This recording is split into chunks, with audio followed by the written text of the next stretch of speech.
binatang yang tidak signifikan. Sekitar 13,5 miliar tahun lalu, zat energi, waktu, dan ruang tercipta setelah peristiwa yang dikenal sebagai ledakan besar, Big Bang. Kisah tentang fitur-fitur fundamental alam raya kita ini dinamai fisika. Sekitar 300.000 tahun setelah kemunculannya, zat dan energi mulai menyaru menjadi struktur-struktur rumit yang dinamai atom-atom, yang kemudian bergabung menjadi molekul-molekul. Kisah tentang atom-atom, molekul-molekul, dan interaksinya disebut kimia. Sekitar 3,8 miliar tahun lalu, di sebuah planet bernama Bumi, molekul-molekul tertentu bergabung membentuk struktur-struktur yang cukup besar dan rumit yang disebut organisme. Kisah tentang organisme ini dinamai biologi. Sekitar 70.000 tahun lalu, organisme dari spesies Homo sapiens mulai membentuk struktur-struktur yang lebih rumit lagi yang dinamakan budaya. Perkembangan selanjutnya dari budaya-budaya manusia ini disebut sejarah. 3 revolusi penting membentuk jalannya sejarah. Revolusi kognitif mengawali sejarah sekitar 70.000 tahun lalu.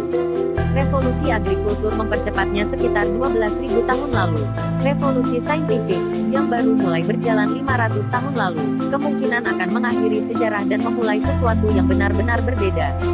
Buku ini menceritakan sejarah tentang bagaimana ketiga revolusi ini telah memengaruhi manusia dan rekan-rekan organismenya.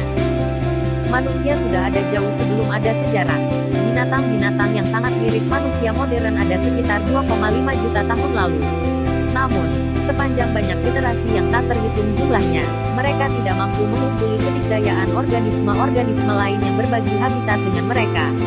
Di atas ketinggian di Afrika Timur, 2 juta tahun lalu, Anda kemungkinan bisa menjumpai sekumpulan sosok-sosok lazimnya manusia, ibu-ibu yang gelisah tengah membuai bayi-bayi mereka dan kecipak yang anak-anak bermain di lumpur, pemuda-pemuda temperamental yang dongkol menentang aturan masyarakat dan para tetua yang lelah minta ditinggalkan dalam suasana tenang, kaum jagoan dengan dada berdebar-debar yang berusaha memikat gadis-gadis cantik lokal dan para nyonya rumah yang sudah menyaksikan semua itu.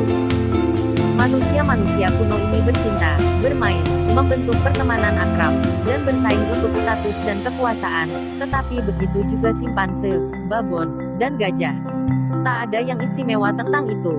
Tak ada satupun, sekurang-kurangnya manusia-manusia itu sendiri, yang punya firasat keturunan mereka suatu hari kelak akan berjalan di bulan, membelah atom, menyibak kode genetik, dan menulis buku-buku sejarah. Hal paling penting untuk diketahui tentang manusia prasejarah adalah bahwa mereka makhluk yang tidak signifikan, tidak memiliki pengaruh lebih besar terhadap lingkungan dibandingkan gorila, kunang-kunang, atau ubur-ubur. Para ahli biologi mengklasifikasi organisme menjadi spesies-spesies.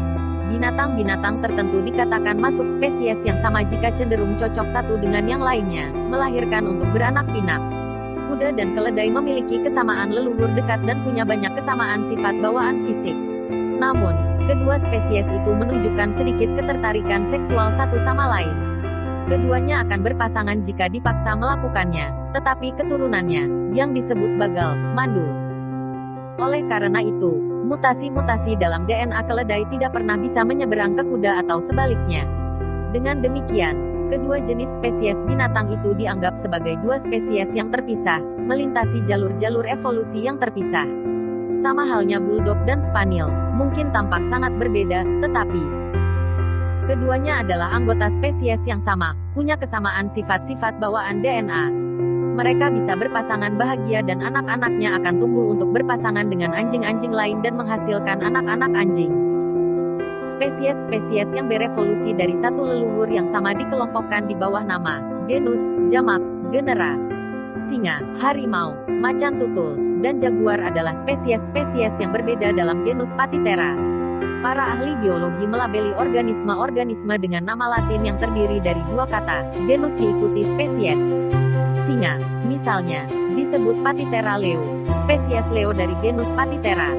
Bisa diasumsikan, setiap orang yang membaca buku ini adalah Homo sapiens, spesies sapiens, bijaksana, dari genus Homo, bijaksana.